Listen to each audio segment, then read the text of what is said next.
Good morning and welcome to another Wine Steward video. Thanks so much for watching. Thank you in particular for walking through that door down there and perusing our selection and taking advantage of it. And then perhaps making your way upstairs to enjoy some wine at the wine bar for the menu that changes every week. Isn't that cool? Let's tell you about an event that we've already told you about, but perhaps some of you haven't heard. We know a lot of you have because we nearly sold this thing out. So what's happened is over the last week and a half, we've gotten to nearly 28 people. That's 2 bottles worth per wine of people to attend one of our sit-down events. And since we've almost hit 28 at this point, I'm brave enough to add another bottle's worth of people and another bottle. Why? Because this happens still an entire week and a half from now on March 29th, Sunday afternoon, early evening, whatever you want to call it, 4:30 p.m. to about 6:30. It might go just a little bit longer than that because I always prepare a long list of wines for our Chateauneuf and Rhone Valley event. This is going to be featuring the Southern Rhone exclusively. Why? Because in a couple weeks, maybe a few weeks, I think somewhere in the middle of April, we're going to actually have a rock star winemaker from the Northern Rhone. So we'll be highlighting that area in another event. I'm just letting that out today. Anyway, what I really want to do is get 12 to 14 more of you to sign up for our March 29th Chateauneuf and Southern Rhone Environs. I change the name every time I say it, but this has to do with the most famous subregion of the Southern Rhone Valley of France, where the most famous GSMs are made, Grenache, Syrah, Mourvedre, like this, to which other grapes may be applied. In fact, you can use about 13 different grape varieties in a good old Chateauneuf. Well, there are villages near Chateauneuf that offer maybe less intrigue as far as they're not as famous, but they offer fantastic value. They also make fantastic GSMs. And so let's say on the holidays, you're drinking Chateauneuf on the weekends, you're drinking Gigondas, on the weekdays, a good Côte de Rhône, or perhaps a Vacqueyras. Or what are all these names? These are the names of villages within the Southern Rhone Valley of France. We'll be telling you all that. Many of you who have already signed up already know what you're in for. You're already into this subject. The rest of you, I can tell you that you're going to be attracted to these wines if you're a typical Pleasantonian or someone who lives somewhere near there, in that these wines are beautifully fruited. They're not as stodgy, as dignified as Bordeaux. We're in a sunnier, slightly happier place of France when we visit the Southern Rhone. We're Mediterranean influenced rather than Atlantic influenced. And you can tell by the sunny fruit in these beautiful wines. They make me smile, they make me want to start up the barbecue, and so does this weather. And have a great Chateauneuf or Gigondas along with something off the grill. Anyway, that's it for the advertisement, telling you that we have added seats for the March 29th Chateauneuf and other Rhone villages. There's a new name, event. 4:30 to about 6:30, featuring at least 13 or 14 wines. You know me, with this particular event, I just can't stop showing them off. The cool thing is we've done this event,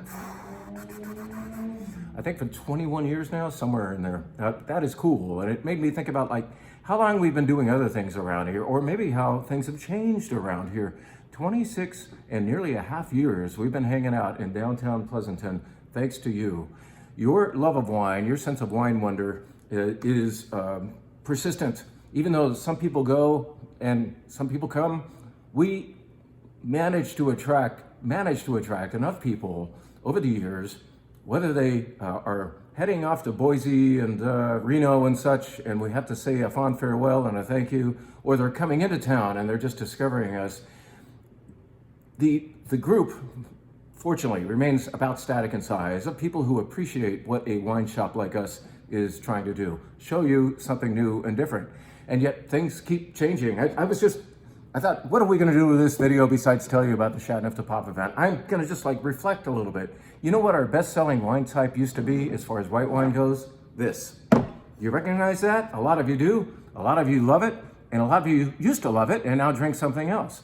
The thing is, when we opened, we couldn't keep this on the shelf. And in fact, the winery would only let us have a certain amount per year. And when we couldn't get this, we looked for other Chardonnays like this. You know what's selling now? Chardonnay still sells in the form of this. Here is white Burgundy, one that just came back in, a new label design for Denant, Macon La Roche Vigneuse. It doesn't even say Chardonnay on the front label. This is a place that prefers to know itself as a place called Burgundy, called Macon within Burgundy, called Macon La Roche Vigneuse within Macon. That's the cool thing about Burgundy. You can taste place.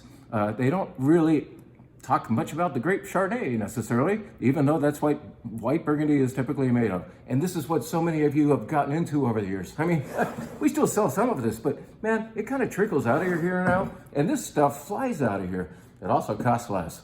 That's one thing that I think is a positive change for the wine steward over the years. Another thing that's happened, this was our best-selling grape variety. This, by the way, is a very good Cabernet.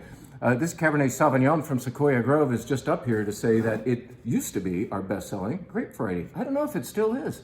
I can tell you that it's pretty much an even tie as far as talking about domestic red grape varieties with this. Bonk.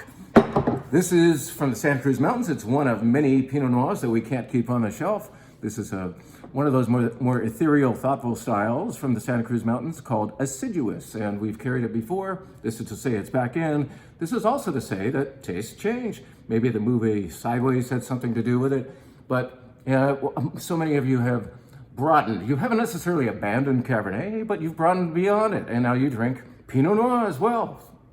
It's fun to see things change, as long as I get to stay here and watch.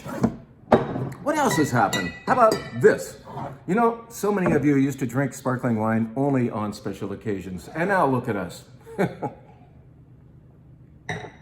Morning, afternoon, evening, any day of the week is sparkling wine time in the opinions of many nowadays. Yes, this beautiful champagne is still down there for you for the special occasion, but the very, very cool thing is the wine steward has broadened its sparkling wine set to sell Cava, Prosecco, Cremant.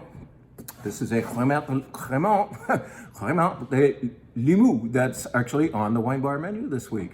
And it's also in our sparkling wine club. Yes, sparkling wine has become, I'm trying to say, more, not commonplace, but more used every day by so many of you, where it used to be just a special occasion thing for champagne. Now we have more affordable sparkling wines that we can open up any day of the week, any time of the year. It doesn't have to be a special occasion. This is gorgeous wine at prices in the mid-20s. If you are in our sparkling wine club, if you're in any of our wine clubs, you get 10% off of that. So it comes down to $22.49. Cremant de Limoux, what the hell does that mean? It means sparkling wine made like champagne from the land of Limoux, down next to the Pyrenees in southwest France, very near Spain. And this is one of the 8 areas in France that's permitted to use the term Cremant, as long as they abide by the sparkling winemaking rules, making the wine like champagne with a second fermentation in bottle, yada, yada, yada. Let's just say, this is damn delicious. I can't keep my hands off it. This is Chardonnay Pinot Noir Mosaic, the local grape Mosaic, sometimes called Blanquette. And the 4th grape is Chenin Blanc, the best grape in the world. This is in our sparkling wine club this month. It's also on the wine bar as our sparkling wine of the week. It can also be at home with you, because now so many of you drink sparkling wine all the time. Thank you for that. The last thing we're going to reflect on is how things change price-wise.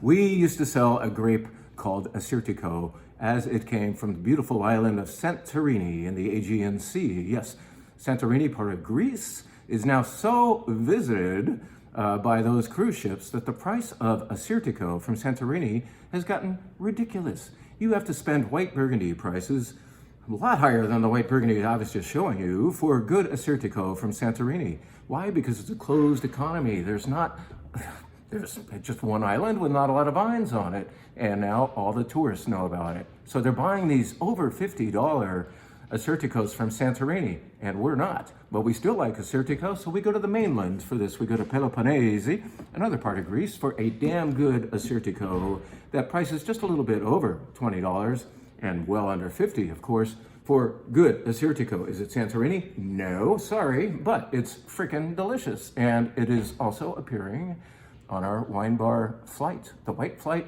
includes this beautiful Assyrtiko from Santorini. We invite you to try it that way. Once you've tasted it, we think you'll want to order a whole glass. Once you've had a whole glass, we think you'll want to take home a bottle. And I think we're going to sell out of it this weekend, so I better get ready to order some more of this particular Assyrtiko, not from Santorini. That's how things change around here. The more they change, the more they stay the same, and that we still care to show you wines that you haven't heard of yet. We want to give you what you want, but we also want to stretch you if you're amenable, and that's what the Wine Steward's all about. Thank you for being a part of this.